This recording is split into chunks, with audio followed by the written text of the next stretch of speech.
তো এক সপ্তাহ আগে যাচ্ছি, গিয়ে ওদের সারপ্রাইজ দেবো। দেখ আমি একদম কনফিউজ হয়ে যাচ্ছি। আমাদের সিকিউরিটি চেকিং, ইমিগ্রেশন সব হয়ে গেছে। আর বাপের জন্য উঠবো না বাবা, এটাই লাস্ট টাইম আর ফার্স্ট টাইম। আলটিমেটলি আমরা কলকাতায়।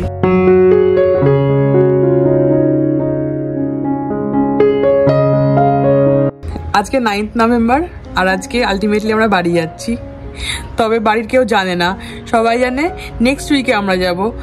আর এবছর একটু আগে আগে যাচ্ছি, কেননা আবেশের জন্য মার মানসা আছে কার্তিক পুজোর, সেই জন্য একটু তাড়াতাড়ি যাচ্ছি। তো কিন্তু মারা জানে না, মারা জানে মানে দুই বাড়ির সবাই জানে আমরা 14 তারিখে পৌঁছবো। তো এক সপ্তাহ আগে যাচ্ছি, গিয়ে ওদের সারপ্রাইজ দেবো, দেখবো তো কেমন রিয়াকশন হয়। কাউকে না বলে বাড়ি গেলেও বৃষ্টি ঠিক টের পেয়ে যাই আমরা কোন দিন বাড়ি যাচ্ছি। সকাল থেকে দেখুন ঝিরঝির ঝিরঝির করে পড়েই চলেছে বৃষ্টি। দেখেছেন, বাড়ি যাওয়ার আনন্দে আমি আপনাদের জিজ্ঞেস করতেই ভুলে গেছি যে আপনারা কেমন আছেন। আশা করি আপনারা খুব ভালো আছেন। আর এই যে এইদিকে দেখুন, এত ঠান্ডা পড়ে গেছে, তা চন্দনমল্লিকাগুলোতে কি সুন্দর ফুল এসেছে। আসলে এখন এই ঠান্ডার চোটে আমার গাছ খাওয়ার লোকগুলো যে নেই। যাই রান্নাঘরে যাই, ভুলেই গেছি ওদিকে ভাত চাপিয়ে এসছি। ভাতটা একেবারে গাজর আর বিনস দিয়ে একেবারে করছি, তাহলে কি হয় আর আলাদা করে কোনো তরকারি রান্না করতে হবে না। ফ্রিজে কিছু বাসি তরকারি রয়েছে, সেগুলো দিয়ে আমাদের হয়ে যাবে। আর তাই এখানে আবেশের জন্য শুধু গার্লিক আর বাটার দিয়ে চিকেনটাকে একটু ফ্রাই করে দেবো। আর তো মাত্র কিছু ঘন্টারই অপেক্ষা, তারপরে আলটিমেটলি আমরা দেশে যাচ্ছি। আর এদিকে দেখুন আমাদের ব্যাগগুলোকেও সব নামিয়ে নিয়েছি। হ্যাঁ, তুই ঘুমাচ্ছিলিস? হ্যাঁ, ডেরাও তো ঘুম করছিল।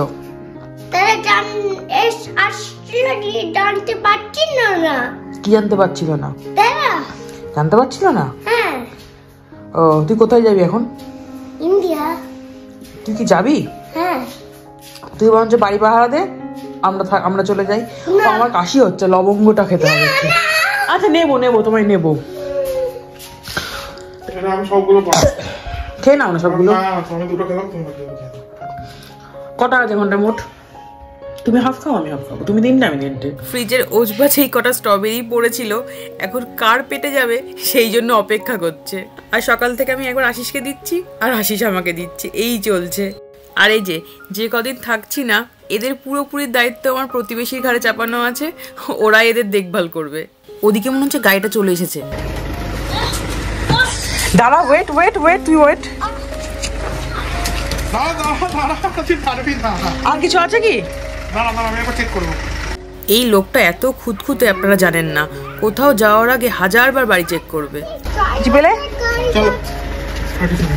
দুগ্গা প্রতি বছর যখন বেরোই, আমাদের এই প্রতিবেশী দরজার কাছে দাঁড়িয়ে আমাদের বিদায় জানাই। কিন্তু এবছর একটু অসুস্থ, তাই আর নিচে নামতে পারিনি, তাই ওপরে জানলার থেকে বসেই বাই বাই করছেন। সেই ছোটবেলায় রূপকথার গল্পে শুনতাম, পক্ষীরাজের ঘোড়ায় করে রাজকুমার আসে। আর এই বাস্তবে আমাদের এই পক্ষীরাজের ঘোড়ার জন্য কিন্তু এয়ারপোর্টে যেতে হবে। চলুন এবার রওনা দিই। আমাদেরকে সেই 7 সমুদ্র 13 নদী পাড়িয়ে তবে দেশে ফিরতে হবে।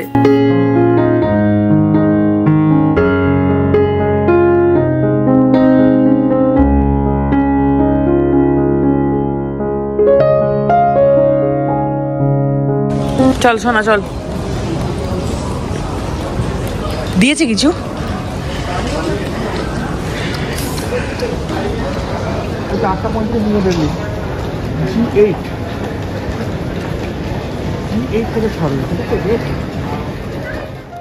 এবারে আমাদের ফ্লাইট রাত 8:35-এ ছাড়বে।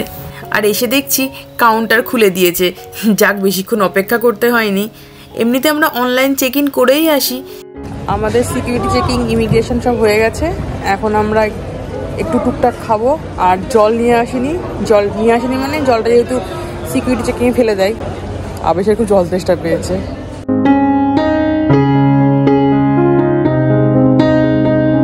কি এরোপ্লেন? আমাদের গেট নাম্বারে যায়, দাঁড়া। আমাদের জি নাম্বার কেটে দিয়েছে। জি কত? G8।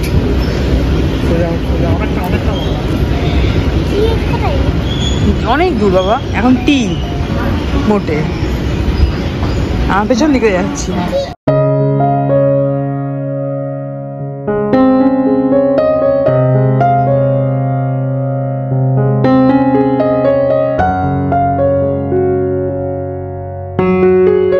এয়ারপোর্টে অনেক লাগেজ বইতে হবে বলে আগে ভাগে আসিস ও নিজের বডি ম্যাসাজ করিয়ে নিচ্ছে।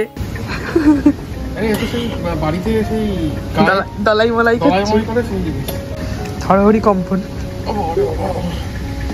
বাবার জন্য উঠবো না বাবা, এটাই লাস্ট টাইম আর ফার্স্ট টাইম, ফার্স্ট টাইম আর লাস্ট টাইম।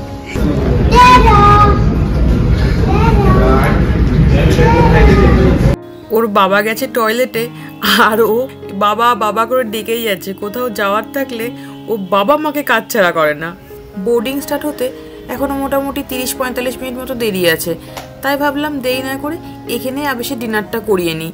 ফ্লাইটে আমাদের ডিনার দেবে ঠিকই, কিন্তু টেক অফ করার সঙ্গে সঙ্গে তো আর দেবে না। এই যেখানে বোর্ডিং শুরু হয়ে গেছে আমরা লাইনেও দাঁড়িয়ে পড়েছি। বাড়ি ফেরার জন্য 1 বছরের অপেক্ষাটা যতটা লম্বা মনে হয়, এই এয়ারপোর্টে এসে ওয়েট করাটা আমার কাছে তো মনে হয় এটা বেশি লম্বা লাগে। তবে এটা বলে মনকে আশ্বস্ত করি যে দেশে পা রাখলেই তো এখানে ফেরার কাউন্টডাউন স্টার্ট হয়ে যাবে।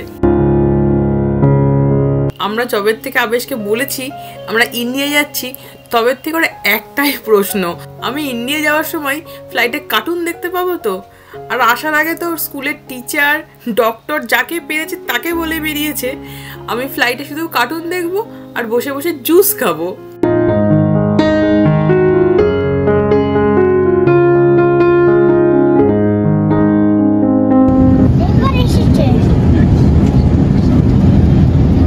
এবার কি এসেছে?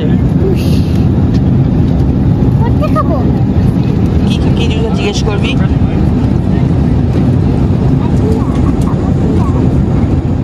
এই আমস্টারডাম থেকে দিল্লি অবধি পুরো জার্নিটাই বোধহয় আবেশ জুস খেয়ে খেয়েই কাটাবে। ও সরি, জুস নয়, জুস।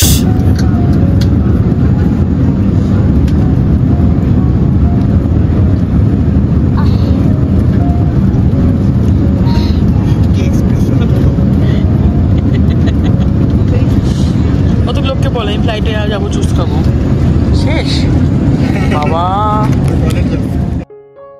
আমাদের রাতের খাবার দিয়ে দিয়েছে, আর আমরা না যখনই ট্রাভেল করি এই হিন্দু মিলটাই প্রেফার করি। এখানে একটা ছোলা দিয়ে আলু দিয়ে একটা তরকারি টাইপের আছে, ডেজার্ট, ব্রেড, তার সাথে বাটার দিয়েছে, সেটা আবেশ নিয়ে খেলছে। আর এদিকে চিকেন আর একটা রাইসের প্রিপারেশন আছে। আর এই দেখুন মোটামুটি দিল্লি চলেই এসেছি।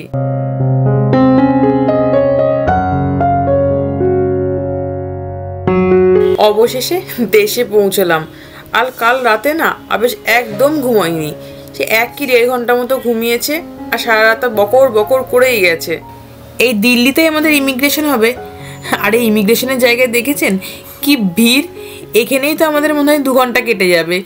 এমনিতেই আমাদের এখানে 4 ঘন্টা মতো ওয়েটিং টাইমে আছে, তার উপর আবার লাগেজ কালেক্টও করতে হবে। এই দিল্লি এয়ারপোর্টে লাস্ট 2021 সালে সে করোনার সময় এসেছিলাম। আমরা তো এই লম্বা লাইনে ভিড়ের মধ্যে দাঁড়িয়েছিলাম। তো আমাদের একজন বললেন 5 বছরের নিচের বাচ্চাদের অন্য জায়গায় ইমিগ্রেশন হয়, আর তুলনামূলকভাবে ওখানে ভিড়টাও কম হয়। এই দিল্লি কিংবা মুম্বাই এয়ারপোর্ট দিয়ে এলে এক জ্বালাতন। এই চেক ইন লাগেজগুলো তো ডিরেক্ট কলকাতায় যাবে না, এখান থেকে কালেক্ট করে আবার নতুন করে চেক ইন করাতে হবে। এখন সকাল 10টা মতো বাজে, আর এই সকাল সকাল আমরা KFC-তে ব্রেকফাস্ট করতে এসেছি।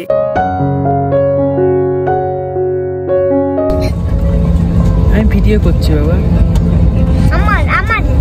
আজকাল আবেশের সামনে ক্যামেরা ধরলেই ও চিজ করে পোজ দিতে শুরু করে দেয়। আমরা এখন দিল্লি থেকে কলকাতা যাওয়ার ফ্লাইটে উঠে পড়েছি। তো চলুন একেবারে কলকাতায় গিয়ে দেখা হচ্ছে। नेताजी सुभाष चंद्र बोस अंतर्राष्ट्रीय एयरपोर्ट में आपका स्वागत है।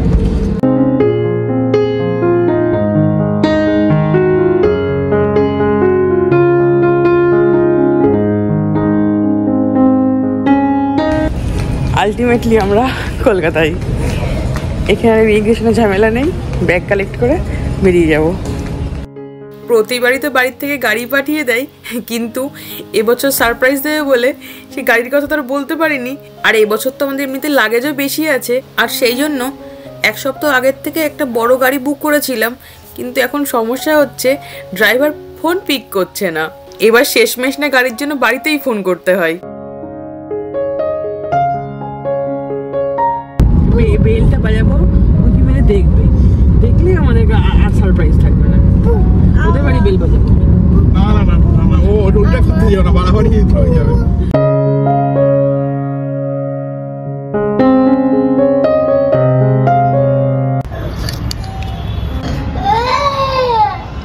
চুপ চুপ করে আসতে গিয়ে আবেশ রাস্তায় উল্টে পড়ে গেছে, দিয়ে কুনুয়ে লেগেছে বেচারার। এই অন্ধকারের মধ্যে বাবা আমাদের চশমা ছাড়া দেখতে এসেছে।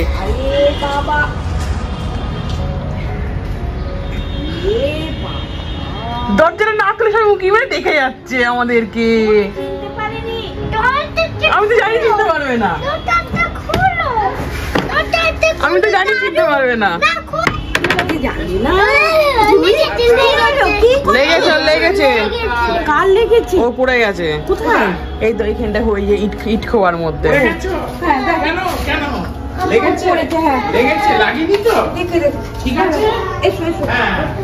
দাঁড়াও, লাগেনি তো? কি চান নাকি বললো? টান খোপে না, এমনি খালি গায়ে আছে। কিন্তু আমি কি করে বুঝবো বলো? আর থাকবে না জানি, আমি ফোন টোন করিনি। জানি না বাড়িটা, জানো না? জানে না। আমার মাকে বলবা না, আমার মাকে বলবা না। ঠিক আছে, না এই তো এখানে আছে। সারপ্রাইজ দেখে তো পেঁই পেঁই করে কাঁদছিস। বল সারপ্রাইজ। আবেশ হওয়ার আগেও একবার এরকম না বলে এসে সারপ্রাইজ দিয়েছিলাম, আর সেবার রাস্তায় বাবার সঙ্গে দেখা হয়েছিল, তবুও বাবা আমাদের চিনতে পারেনি। দাদুকে বল, স্বামীকে বল কেমন লাগলো সারপ্রাইজটা। হ্যাঁ দাদু আমাকে আমি দেখছি, বুঝতে পারছি তোমার লোককে পাচ্ছি। আমি আশিসকে বলছি চিনতে পারবে না, দেখবা না না চিনতে পারবে। বুঝতে পারছি না, ছিল তো খালি তো আমি কে একটু দেখো তো, বুঝতে পারিনি। আমার তো কোনো ধারণাই নেই যে তোমরা আসবে। তোমরা জানো বৃহস্পতিবার আগেরবার হয়েছিল রাস্তাতে। আমি একদম কনফিউজ হয়ে যাচ্ছি। হ্যাঁ আমরা ভাবছি সকালে বিকেলে দুজনের দুরকম, বুঝতে পারছি। মিথ্যে বলতে কি ঠিক সিঙ্ক হচ্ছে না মিথ্যে কথা, মিথ্যে কথাটা। আমি ভাবছি দেখো ও একরকম কথা বলছে, একরকম কথা বলছে। আমি যত জিজ্ঞেস করছি দিশা করছে। কালকে বলেছো, কিন্তু আগের ঘটনা আজকে বললি তুই কোথায় যাবি, আজকে কোথায় কি কি আছে বলি, যাবো এসে তোমাকে বিকেলে দেখাবো পারি। আমি বললাম ঠিক আছে, যদি সময় হয় তাহলে একবার বিকেলে দেখো। হ্যাঁ বড় লাইটটা গেলে দাও। বৃহস্পতিবার বিকেলে ট্রেন, বলেছি শুক্রবার দিন যাবো। মা জানে শুক্রবারে যাবো। মা জানে তো, সেই তো আমরাও তো জানি সেই শুক্রবারে যাবো। তুমি তো আমাকে সেই কথা বললে। বৃহস্পতিবার বিকেলে যাবো আমরা। ও গিয়ে একদম ওখানেও সারপ্রাইজ দেবে। ওদের সারপ্রাইজ দেবো বলে এত আমরা আজে বাজে গল্প ফেতেছি, আমরা তো ভাবছিলাম ধরাই না পড়ে যায় মিথ্যে বলতে বলতে। চলুন তবে আজকের মতো ভিডিওটা এখানেই শেষ করছি। দেখা হচ্ছে আরও এক নতুন ভিডিওর সঙ্গে। আর আজকের ভিডিওটা কেমন লাগলো আমাকে অবশ্যই কমেন্ট করে জানাবেন। আর যদি ভালো লাগে চ্যানেলটি প্লিজ সাবস্ক্রাইব করবেন।